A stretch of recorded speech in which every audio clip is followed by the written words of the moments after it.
Welcome back. Hi, everyone. I don't know. Oh, my tongue is orange.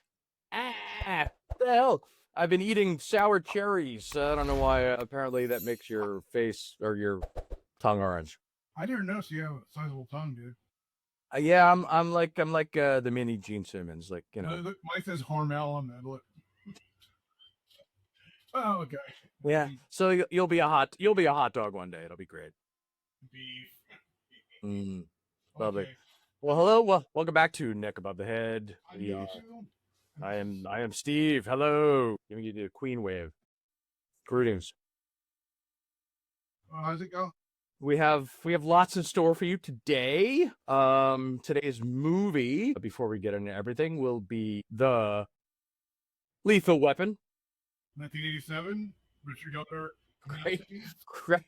Great film, which we all love, and it fits our timeline perfectly. Before we get into that, I mean, we have a bunch of excellent holidays coming up in April that we really want to celebrate. Certainly, welcome to tax return week, which I will be doing after this call, which is awesome. Oh my God. It's a happy almost World War III. That's always great. Yay.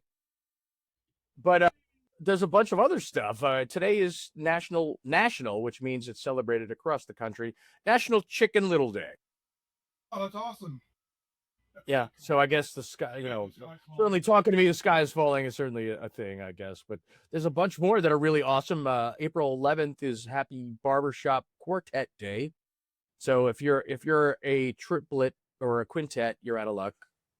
Get out of here. April 14th, very importantly, and something I celebrate every year, is Pathologist Assistance Day. So if you're studying communicable diseases and you have an assistant, give them a bouquet of flowers or maybe some, masks and or cough in your face. Anti-disinfectant, or just cough right in their face and see if that gives them the plague. That would be great. It's free.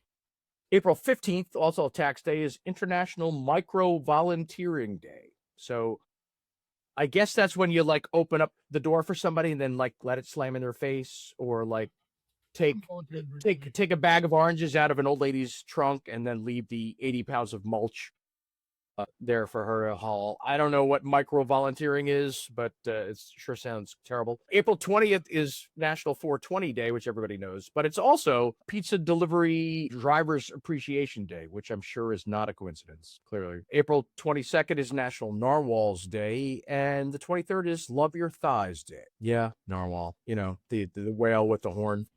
Narwhals live in the ocean. And April 29th is National Shrimp Scampi Day. So cool. Be sure to celebrate with your favorite garlicky shrimp of choice. I know I will. You already have it in your lunch bag. I hope it's refrigerated. My leg drop. Okay. Excellent. Excellent. So, we're gonna talk about famous people leaving that. Oh yeah. So we always try to think about kind of over our extended lives, because we're vampires. What have we done over the years? One of the things I wanted to ask, and that somebody asked us to ask, is who's the most famous person you ever met and what happened? You have a tale? I have a tale, and you will see it at the end of the show. Excellent. Anyway, excellent. So this is when I lived in Germany. We got wind that we used to go to this place called Sachsenhausen. It was like a place where the American kids would go on the weekends. Dude, it's like a bar. You're like underage, you're having a good time, So anyway, curly temples and stuff. Yeah, sure. Mm. Oh yeah. We get wind that Dave Murray and singer Bruce Dickinson are at a pub. And pubs, they're different here, even pubs in Europe, they're different. Dave Murray had his kid with him. His baby, not baby, what? Yeah. It's just funny because he's in a bar, It's right. But it's a Camelo situation. So we go there and we see them there. And Bruce is, he's not too tall, right? He's 5'7", I think. Yeah. Short dude. Really nice guy. I met him, Dave Murray, got their signatures on a coaster. And my sister was there too. She got signatures. And my sister's friend, Sherry, went up to the bodyguard and asked for his autograph. And then he goes, I'm the bodyguard. And she go, and she's, oh, you're, he goes, and then Bruce is like, are you sure you want my autograph? Aw, hilarious. That was, it was, if you were there, you, anyway, about funnier. I love it. That sounds like the brew pubs here nowadays, where everybody takes their kids and has a babysitter while they get drunk, which sounds lovely. Bring your kids to run around a screaming brew pub. That sounds amazing. Let's do that. So funny. Little lockers to put them in. We walk in. Yeah, right. It's like Big pen locker. I'll stow your kid here. So yeah, my story actually involves my brother. Where I grew up was in a very rural area in New Jersey. We actually lived on a road called Waterloo Road, which was by the famous Waterloo Village, which is a colonial village type museum thing, I guess, where they have live actors acting out the whole thing. But they have a giant plot of land, huge tracts of land, and they would have concerts there once in a while. We had, my brother and I was probably 9, he was 7, maybe a little older, but like in that general idiot vicinity. And Johnny Cash was playing there. And because it was so rural, there was one way in and one way out of this place. So it was a giant traffic jam. It was worse than any stadium you've ever seen because it went on through rural areas for miles and miles and miles. So it was a giant snarl to get to what is still Route 80, but that's the major highway wherever would release everybody, from the traffic. But this was not built for that kind of crowd, or and they never really fixed it. And they have to some extent now, but they don't have shows there. Under construction, dude. That road always. Oh, yeah. Oh, for sure. Yeah. Well, there had those giant sinkholes and all that nonsense. The whole other story, I guess. Especially if you commute. But I don't live near there anymore. But so on this road, we had a giant boulder that we used to sit on because rural. Giant boulder. So we would sit on the boulder and we would yell at cars. Leaving the show, we would just yell at cars like, "Hey, this show stinks," and whatever. We didn't even know the word sucks at this point. It was like, this stinks, so cars are going by and we're heckling people and we're really young, but there's nothing else to do. And you can't drive anywhere because of all this traffic. And a giant Cadillac rolls up and my brother and I are like, Johnny Cash stinks. And the guy rolls the window down and he's got giant sideburns, jet black hair, and Elvis sunglasses. And he roars at us, I am Johnny Cash. And it was totally Johnny Cash. And so my brother and I told Johnny Cash that he stunk. Yeah, what did you say? And we ran. He was like, I am Johnny Cash. And we totally took off because there's no mistaking his voice. Nobody on the planet can mistake Johnny Cash's voice except for Johnny Cash. So it was clearly him, which gives you a peek into, rock stars' lifestyles that I got to. He was driving it. He's across the street, Mr.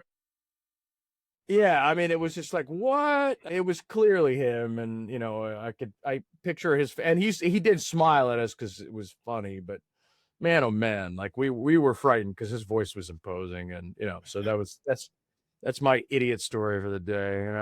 Not bad. Yeah, that was fun. Yeah, that's probably the only interesting thing I have. I mean, I have many other people that I've met, but this is the best. That's the best story that I know. I have others. I Motley Crue, Scorpions, Springsteen. Yeah, I met Bruce too. Remember the record store in the Grove, Dewsbury, Record Town? Yeah. Yeah. Yeah, I stopped in because my sister needed dental surgery, so they needed somebody to drive her there and drive her back. Gosh, you went to the record store for that? That sounds like a terrible idea. Yeah, no, and then you get a free stamp after. You get free more. You get eight teeth replaced and you get a free cassette. That's a terrible exchange. No, you get an 8-track in the mouth. No, so I dropped her off the dentist. I stopped by a record town, and I'm in there. I'm looking at. I look up. So I walk down like shit, and I like Springsteen. His music. One of the first albums I ever got was for my birthday. Born in the USA. It was cool, And I like Springsteen. I'm not like a diehard fan, but it was so cool to have him in the record store. So I'm like, For sure. went to the back. I'm like, those are on Tuesdays because nobody's here. I'm like, well, I'm here. So I went and I went to shake his hand. Okay, Bruce would want to say, I appreciate you. Thank you. I said, I don't have any of your stuff in my car, but if I bought something, we signed it. He signed it. Signed Tunnel of Love. That's cool. Yeah, really cool. That's really cool. He's a really nice guy. He was just like, he's like really humble and really like, oh, yeah, nice. Really, yeah, cool. Yeah. And then I helped him out, and I think he appreciated the shortness of it. I also ran into Jay and Silent Bob leaving the Mama Theaters. Pretty cool. Nice. He's very good. Yeah, these are all Jersey heroes. That's great, man. Yeah, really cool. I met all those guys too. Yeah, that's great. Yeah, cool. Yeah, sure, for sure. Love it. Never. Snoogans. Yeah, my sister's best friend Shannon. That's her cousin Jay. No way. Yeah. Cool as that. How cool is that? Love it. Yeah, I used to run into him with the Stone Pony here and there. Yeah. Jeez, he came out to see the Love Pumps once, and he had the Marilyn Manson contacts in. This was Jay. Yeah. Just Muse. Geez, I met Bruce at the Trade Wind, seeing the head spins, and geez, I know I met. Geez, I've seen Smith. Jesus Christ. I mean, just like running into him all the time. Like it's just, living in near Red Bank and all that stuff. Like, yeah, it's cool, dude. Monster Magnet. Yeah. Oh shit. I met Dave from Monster Magnet at the 7-Eleven in Red Bank. Man, talk about short. Yeah, we were playing somewhere in Red Bank. I can't remember. I was like, oh my God, Dave. Chubbies. Was it? Yeah, and I love Monster Magnet, so I was like totally starstruck, like an idiot. Yeah. Like, oh my God. Yeah. Oh man, what a shame. It's gone too soon. You passed away? Yeah. Yeah. When? A while ago. Oh, yeah. My aunt April knew him from her church. Like he was shockingly, always around, so yeah, what a great guy, what a great band, Monster Mag. Holy crap. Yeah, local heroes, man. Yeah, I mean, geez, they just, yeah, I mean, they're right, and they had, geez, their songs were on a lot of great movie soundtracks, and oh my Lord. Yeah, some of those, I mean, they were on Beavis and Butthead, and like a lot of stuff like, oh my God, it's fucking Monster Magnet. So good. Well, anyway, all right, let's go on to the subject at hand. I know we tend to get verbose here, but yeah, let's talk about The Lethal Weapon. What a great film! There you go. I love it. I can see it. I see it now. It is sort of like a, So, Lethal Weapon, 1987, March 6th, I believe. Right. Yeah, nailed it. That was for the North America release. Nailed it. Yep. And again, when we talk about 80s movies, it's so funny. The budget for this movie was $15 million. $15 million. And if they made this movie today, what would it be, $100 million? I mean, who knows? But I mean, so a $15 million budget, and that means that both Mel Gibson and Danny Glover were not making mega bucks. The person who did make the mega bucks was Shane Black, the script author. My goodness. He got paid $250,000 for the script to Lethal Weapon, which, right? Yeah, right out of UCLA, college or university, I guess, at the time. And the script, he actually tossed it in the trash. You know, after he wrote it, he wrote 1 and 2, and then he tossed it in trash. His roommate pulled it out, and then I guess he took it to some people, and it was a hot commodity in Hollywood. Everybody wanted it. Yeah, and now, I mean, that really made his career. And the crazy thing is that he threw it in the garbage, all that good stuff. But I mean, the script was so violent; it had to be rewritten a bunch of times. It was really very dark, which is normal, But like, there were some excerpts that his head disintegrates into a flash of red mist, and like Well, you never see that stuff Yeah. in the movie, but it was a lot darker. It was very comic bookish, and so was 2, which none of his version of Lethal Weapon 2 exists anymore. But Shane Black he left after that. Well, yeah, but he insists that this is the Lethal Weapon 2 is the best script he ever wrote, and it's gone. It's gone. So yeah, he got into a little bit of a tiff with production company because he killed off Riggs in Lethal Weapon 2, and they obviously didn't want that because they want to protect the IP, the intellectual property, and have go on. But he was like, so Lethal Weapon 1 was the length of Shane Black's involvement. He may have gotten the screenwriter's credit for 2, but no, he did 1 and 2. But this is the thing: there's different conflicting stories out there. Mhm. They said at Lethal Weapon 1, he dies at the end, and then at Lethal Weapon 2, there's like a recording of him that's left, and he talks to, like, I guess, Murtaugh continue. It works like this. Again, yeah, the right people stepped in at the right time. yeah. I mean, that's you have these people who are professionals, professional screen rewriters, and but is it the artist's vision? No, but sometimes it works for better, sometimes it works for worse. It's just the nature of the beast and the nature of Hollywood, at this point. But anyway, you made the point at 120 million gross worldwide opening weekend, 1,200, 1,250 theaters, 6.8 million, highest of the weekend.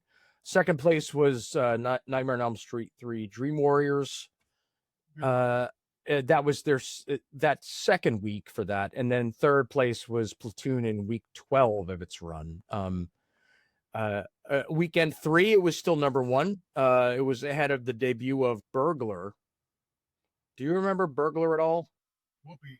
Oh my God, Whoopi Goldberg, Bobcat Goldthwait, and Michael Nesmith from the Monkees. Good Lord. I mean, how is that? I mean, I've never seen it. I didn't know it exists. I had to look it up because, like, what the hell is Burglar? So that was the second highest grossing movie of week 3 of Lethal Weapon's run. So people lost you. Platoon was still third in week 13. Somehow people still, I mean, yeah, what a garbage. So it was knocked off finally in weekend 4 by Blind Date with Bruce Willis and Kim Basinger, I think. Yeah. So overall, it spent 13 weeks in the top 10 grossing films of its run. So 13 weeks in its run, it was in the top 10. Eighth highest gross. Blind Date also tanked. I'm sorry. What about Blind Date? I didn't hear you. It tanked also. Oh, well, I mean, I'm sure. What did better, Burglar or Blind Date? I don't know, probably Blind Date. I'm pretty sure Blind Date did better. Burglar? Oh my God. Anyway. Well, yeah, Lethal Weapon spent 13 weeks among the top 10. It was the 8th highest grossing film of 1987. It made a little over 65 million in North America. It made 55 million outside of North America. Most of that was in Australia, thanks to Mel Gibson's, I guess, nationality. Yeah, so there's that. Oddly, for home releases, plenty of VHS versions. There were only 2 Blu-ray releases and 1 4K release for this film. Not talking about the series, just this particular film. Yeah. The first one was in 2000, a director's cut for Blu-ray, which was 7 minutes longer than the original, so it had some uncut stuff. Last year was the first time it was released in 4K, and it emits a bunch of stuff, so it was kind of a disappointing release. Yeah, there's not much on here. Yeah. It looks cool, but it's missing in the commentary. It's missing, like, the dumb music video. It's missing some stuff. Danny Glover's missing in it. Oh, great. So it's just like Mel Gibson and just, it's Bobcat Goldthwait, just talking, So one thing I thought was interesting was, like, the Rotten Tomatoes Metacritic scores. Like, they're lower than I would have thought.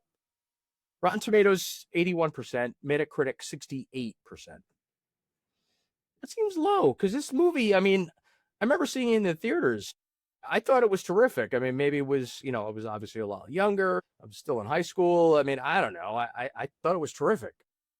I was in Germany when this came out. I Okay. had no idea this movie existed because it wasn't. It was like it was a new movie. New It was released. You probably got it late. And I would imagine. we got it when I think it showed at theater, but there was another big hurrah about it because Danny Glover and Mel Gibson are relatively new stars. Right. And I missed because it came out in March. We left in summer of '87. So I missed that and the video and all that. I just missed it. And then a girlfriend of mine that I started dating here in New Jersey, she let it to me. She goes, "My mom said it's really good. Check it out." Check it out. Holy crap, this is really good. Right? Yeah. I loved it. The gun sequence when he's, in the beginning, kind of ended. Oh yeah. Well, that's a whole. Very grippy, touchy. That's a whole story unto itself. I mean, that really showed his prowess as an actor, a young actor. Yeah. Wow. They said it took 5 days on one person wrote it. Took 5 days to shoot that. I read that it took longer than that. In fact, it took weeks for him to get the courage to even do a reshoot of it because it was an important scene. He ad-libbed a lot of it. Important, or an important scene for his career too, because it showed his chops. Yeah, Mel Gibson, well on his way, man. He's a very talented guy. He can do it all, Oh, I didn't know he was a dance man. He dances. Wow. I don't dance, but like drama and comedy, he does well, With it, you did. Hugh Jackman, another Aussie. Another song and dance man. Yes. Oh Lord. All right. So this movie, Joel Silver produced with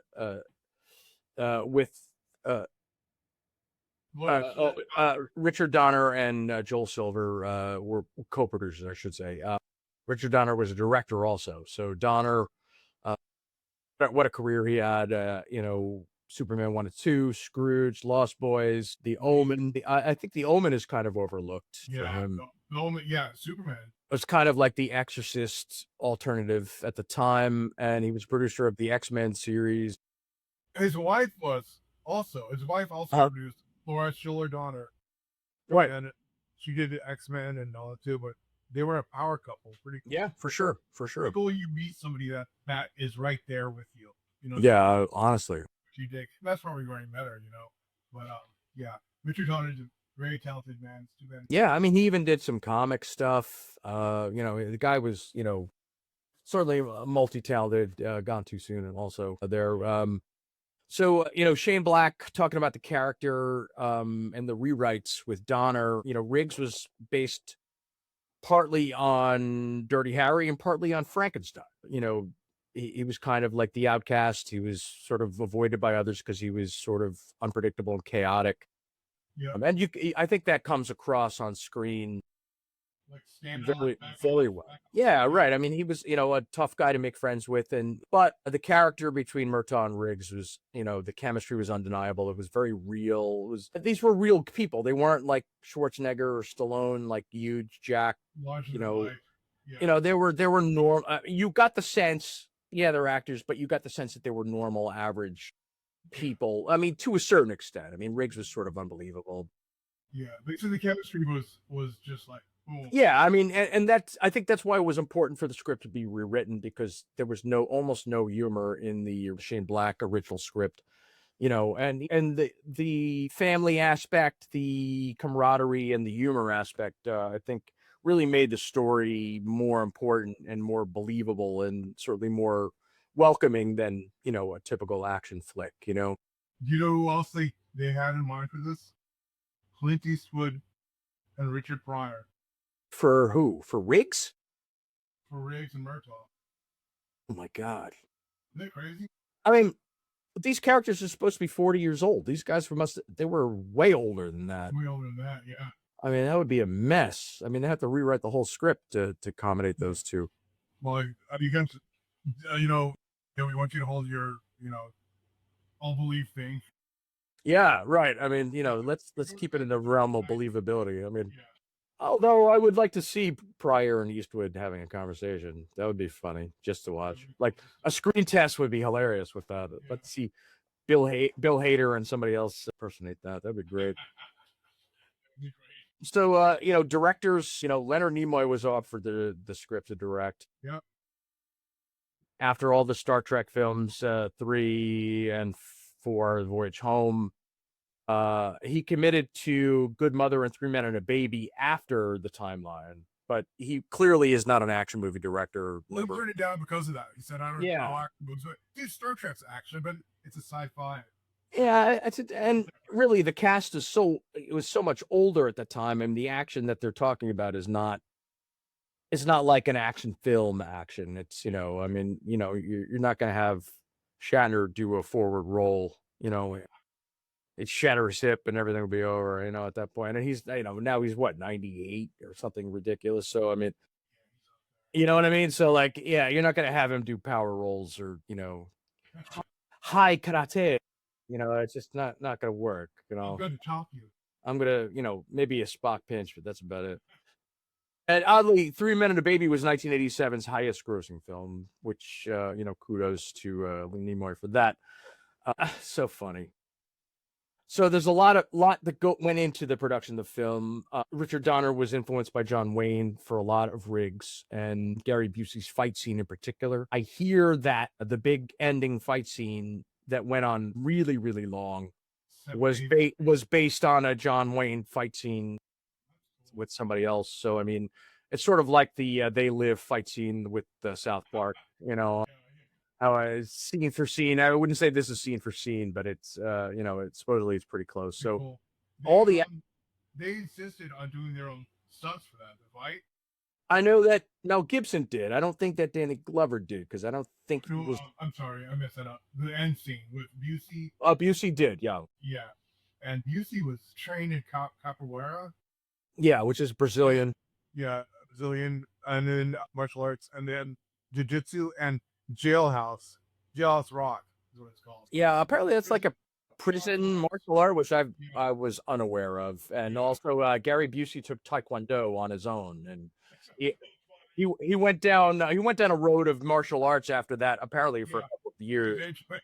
Dude, it's just funny, like a prison martial arts. Like, hey, what are you doing back there? Yeah, right. I was like, hey, that's my soap. You know, what? Yeah, I mean, like, I don't even know what that looks like or who invented it. Yeah, like, what? What is that? Like, are you just gonna shiv somebody? Like, I don't know. Okay, I mean, I guess that's a thing. I know. I guess it's a thing. Who knows? Who knows what that is? I probably should look it up. And maybe one of these days I will. So again, we've talked about this with Die Hard.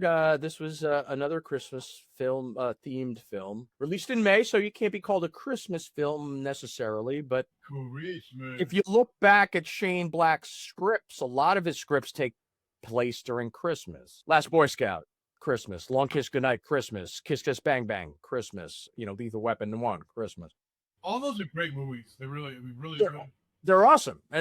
While this is the only Lethal Weapon film to take place during Christmas, Shane Black explains why, and it gives the background or the setting a unifying, grounded, something that's understood by many people as, you know, this time of year brings out certain emotions, certain, you know, lonely people are lonelier, happy people are happier, you know, that sort of thing, where it makes it very easy to explain the right out of the gate what a character's motivation is. So I mean, contrast right away, and the colors certainly have a play in the backgrounds and the set dressing. All of that stuff is universal and easy to get. You're not relying on, like, you know, that, like some of the westerns where, like, there's only so many costumes in town, like we talked about with last time with Tombstone. So I mean, you know, anybody you can find Christmas stuff, you know, in dollar stores all year long, you know, right? So I mean, that's that. I thought that was interesting, and I didn't really notice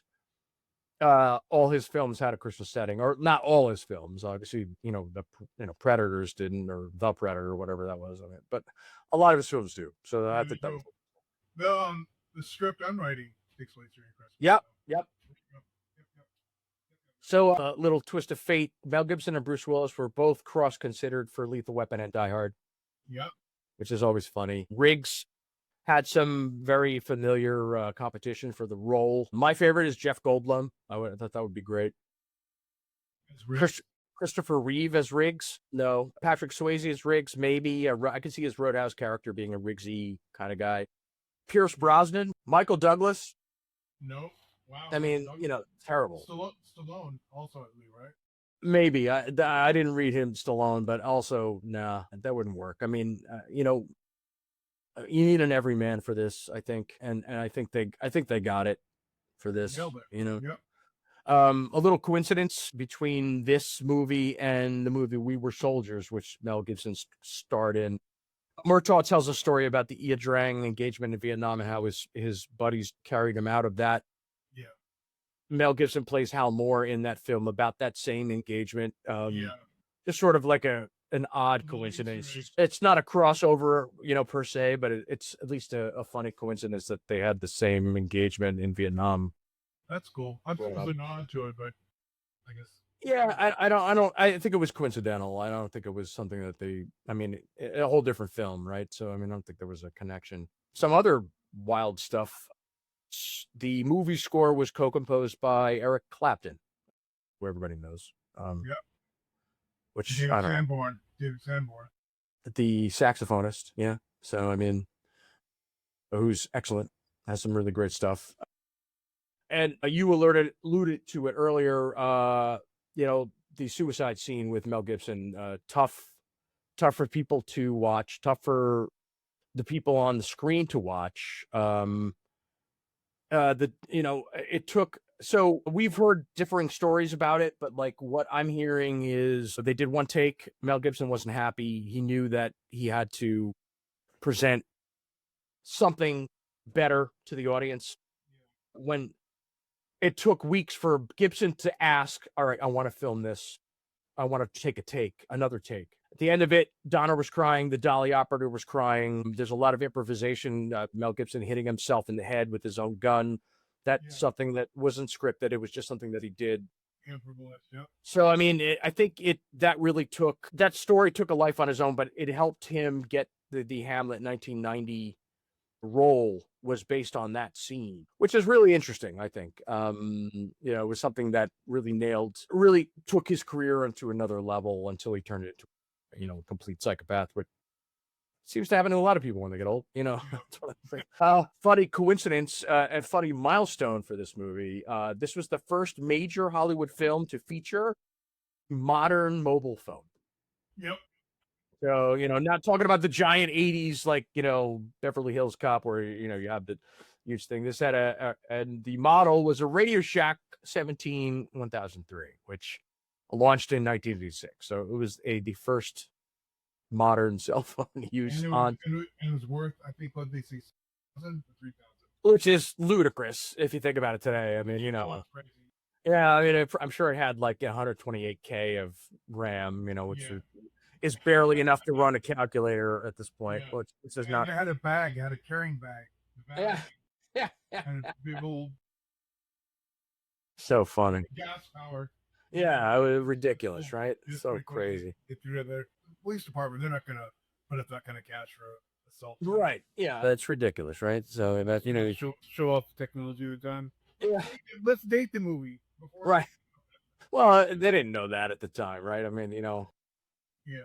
That's the funny part about it, I guess, is technology moves so fast nowadays. If you think about, we were in, horse and carriage days 250 years ago, and now we're, having a second moon landing and all that nonsense. So, technology has gone like this, and like, what? Yeah, the whole scheme of things, it's not that long ago. Right. The Industrial Revolution and all of that, that whole reckoning, wasn't that long ago. It's really, there were certain things that probably influenced science and technology to advance. Is it aliens? Is it just humans being smart? Who the hell knows? But, anyway, back to the subject at hand. So Lethal Weapon obviously launched a giant series of films. It was even a short-lived television show, which was probably terrible. Never seen it. I don't know anybody who's seen it. I watched a couple of them. It actually was a hit, but the guy who played Riggs, he had some domestic abuse charges that were thrown out there, and it got out, and they got rid of him, and they Wow. replaced him with what's his Stifler, Don Knotts. and it just there was no chemistry, and then Matt Damon, but Damon Wayans, he played Murtaugh, and he was like Matt Damon, Damon Wayans, whatever. Same dude. Y'all look alike. Saudi doesn't know. Right. Man, of course. It's so funny. He's right there, and they're singing it in the club too. Somebody doesn't know. Hysterical. Anyway, so, Darlene Love, who played Trish Murtaugh, she was a singer. I don't know if you know that. No, I don't. She sang for backer singer for Elvis. Oh, wow. For Tom Jones, and studio musician too. Okay. It was like I think by chance she wasn't even an actress. She got picked, and they liked her, and they brought her in for Lethal Weapon. That's pretty cool. What do you know? I think it was a casting agent that spotted her, but that's cool. Wow. Yeah. Fortuitous. Yeah. So, talking about the series, interesting little snippet that I learned. Lethal Weapon 1 was the highest rated critically, but the lowest grossing of the series, the whole series. It was the lowest grossing with a worldwide total of 120 million. The sequel made 227 million. Yeah. The third made 321 million worldwide. And the fourth almost made it at 285. So, I mean, that's insane. The first one is clearly the best. I don't think anybody can argue that. I mean, maybe some minutia there. Yeah, I mean, flippy floppy, sure, but I mean, I don't think anybody would say 3 or 4 were the best in the series, and yet I like them, but I thought 3 was a little weak. Agree. The villain wasn't so good. Agree. Okay. I agree. I mean, I don't think anybody's going to argue that. Seriously. Still entertaining, but for sure. Not what. And a lot of that just has to do with, again, the strong character base, the camaraderie, the on-screen chemistry between Gibson and Glover. I mean, these are the reason why these films worked, for those reasons alone. Joe Pesci, is he going to move the needle? No, not really. I mean, even though he was in the TV series, not him, but his character was in the TV series. No. I don't think somebody saying okay 15 times is really relevant in any way. Yeah. I mean, go from Goodfellas to this role is like a joke, really. I mean, it's embarrassing. It was pretty funny too when they were slapping him around. Yeah, you're right. That I mean, if a comedy foil, yes, but not as a real believable character. Another character that sticks with you as much as those guys. Right. I mean, he's just a foil at that point. Interesting fact too. Die Hard with a Vengeance. That script began life as a Lethal Weapon sequel script. Yeah. Obviously with tweaks, but really, if you think about it, they're not really all that different. One character versus 2 for protagonists, but similar in their layout, I guess you would say. In the script. And in subsequent scripts, Murtaugh's race was never identified or never clearly stated. It had nothing to do. He was not black. He was just. They described his character and older or getting ready for retirement. Blah blah blah. It really was all about the chemistry and the best actor for the job. So casting Danny Glover, regardless of race, he was the best guy for the job, and that I think that clearly is proved out by the film. They didn't have any race. They didn't have a race targeted for that. They just. Yeah, it was just, he's the guy. He just turned out to be the right guy for the role, which, kudos to, the casting department for figuring out chemistry over, other considerations, I mean, that's just a good casting job, good script read, good table reads and that sort of thing. It's really great. One of the funny things that, sort of like those Mandela effect moments, Murtaugh never says, I'm getting too old for this shit in this film. I was sure we did. It was just sort of those Berenstain Bear things. Like, he says it. No, he never says it. In the sequels, yes, but not in this one. I always associated with Lethal Weapon 1, but I was wrong. Makes me Makes me laugh. I don't know. Alas, I'm wrong. Yeah, very rare. The soundtrack, back to that for a second. Yeah. The end song. Do you remember who did the end song to this? They made a video for it. I don't remember who it was. Was it Honeymoon Suite? I think they're a very underrated band because they're not rock, but they're not pop. They're kind of like they were like Canadian. They were like the first anomaly. What do you say? First album Bon Jovi? What were they like? They were like Aldo Nova? They were like they were kind of, I don't know, man. I always thought that they were in their own class. Have you ever heard that album, man? I had never heard the album. No, I remember the single. I remember the video from the VHS version. I think it was a VHS version. But I don't remember the band. I don't remember the the story. Their album before because they put it on Racing After Midnight. This song, Bubba's The Big Prize, really cool album. And check it out sometime you get a chance.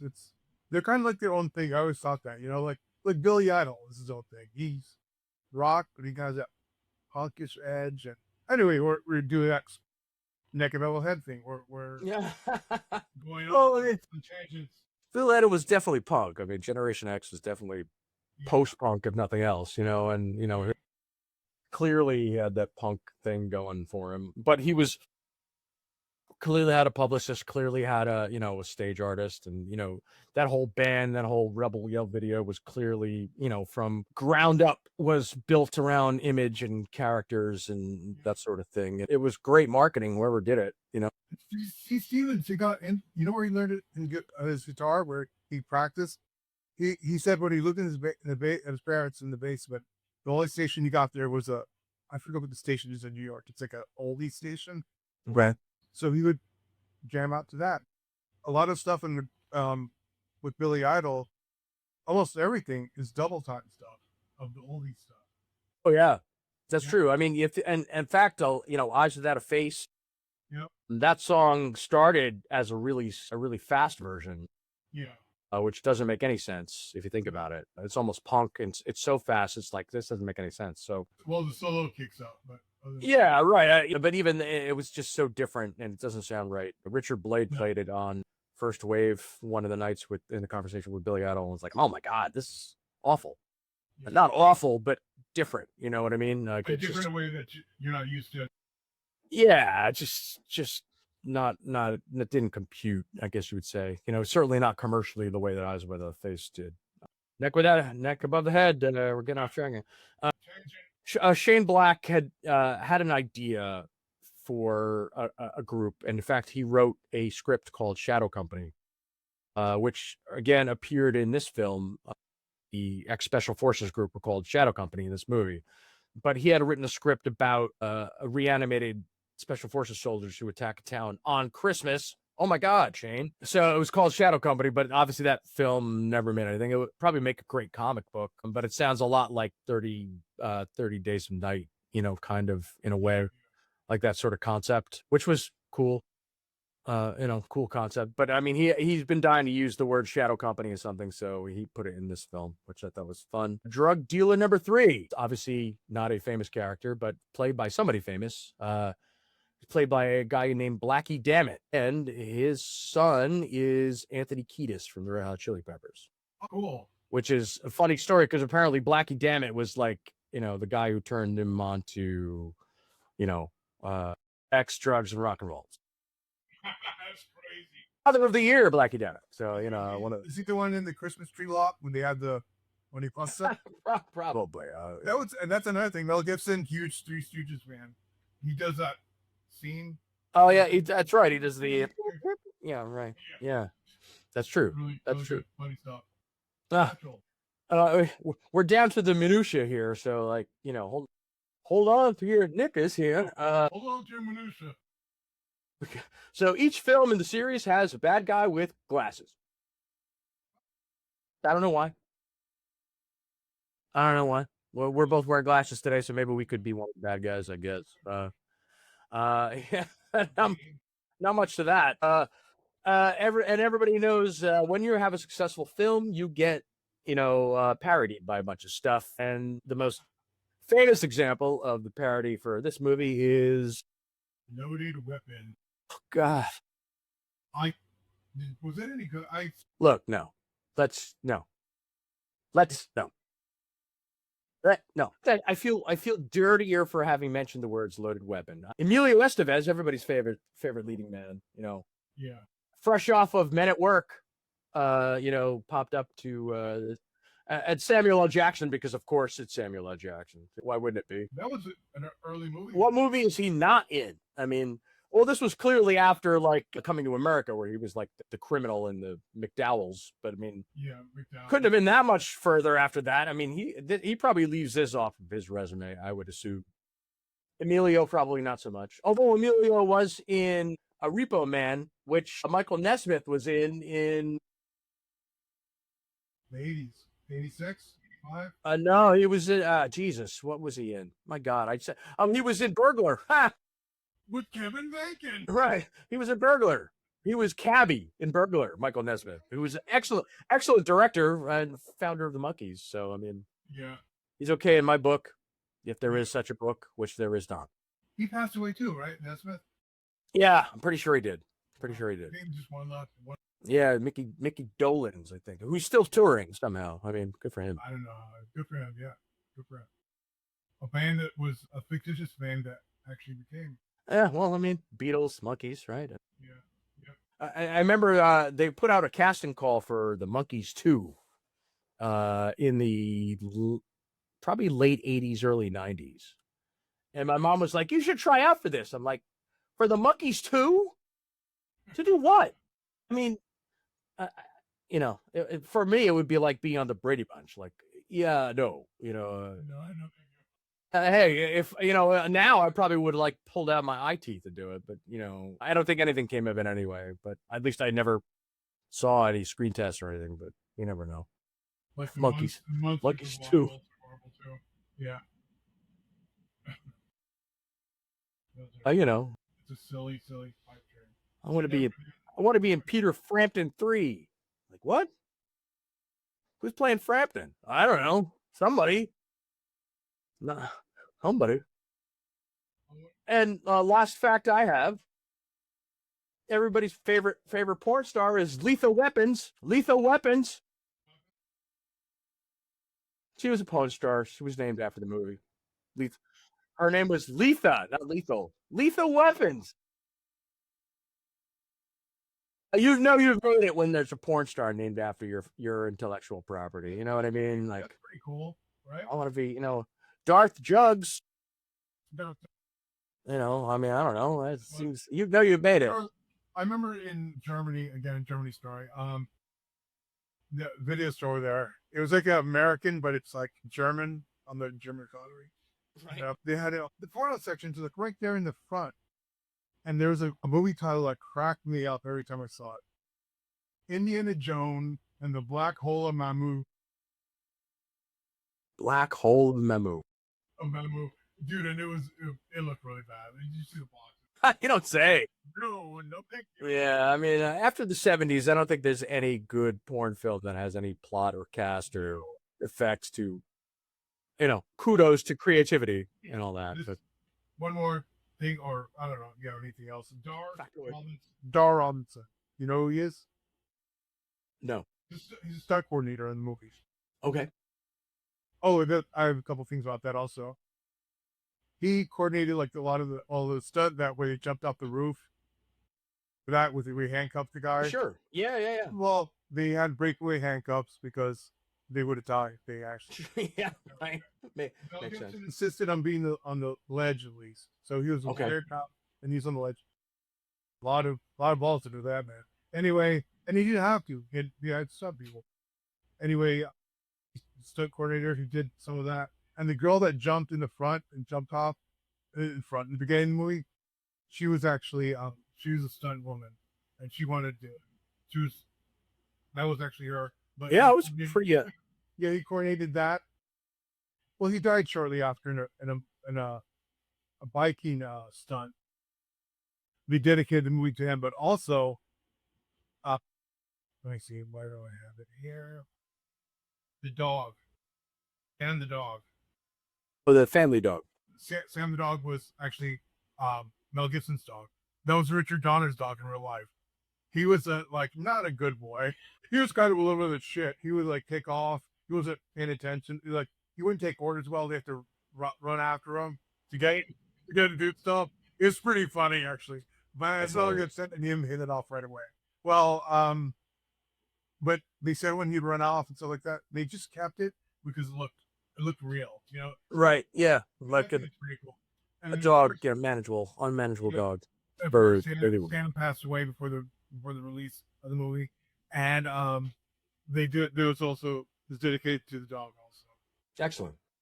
Little tidbit I thought was Good to know. Yeah, I didn't out of control. Yeah, right. Stop it. That's great. I love it. kind of a little bit. Well, I mean, you know what? It's more charming than like, you know, a well-trained dog who just sits there and goes, you know what I mean? Like it's more believable, especially with like a large family, like, you know, the Murtaughs, like it's just it pure chaos, right? I mean, it just worked. Again, another one of those charming affectations that kind of makes the movie work to me, you know? There was that moment when after he comes over to dinner, he's kind of touching. I thought he goes, Yeah, right. I asked Riggs, so you really like my worst cooking? He's like, no. But it was touching. You could see there was a right. There. You know, it was the timing without words, and it was just really. I thought that was really touching part of it. I agree. Yeah, really cool. Yeah. Really it's one of those. You know, again, it just adds the believability and the. You know, the warmth, the unexpected warmth from an action movie. You know. Something you don't get in a lot of films, and you know that it just it speaks volumes to the quality of the script at the end of the day. You know, actually, the script, the quality of script, and also some of the improvisations they took. You know, and this movie was another big script. We said that about Tombstone. This is 140 pages. That's huge. Well, that was Shane Black's script. You know, so like. That's probably a big reason why they had to rewrite it, not only for the sheer violence of it, but like they had to bring in comedy, they had to bring in family, they had to bring in, you know, a lot of the aspects that we alluded to earlier in the show. 140. I mean, that's what is it? I think it's 2 pages every 2 minutes or something like that, or 10 minutes. I forget what the calculus is, but.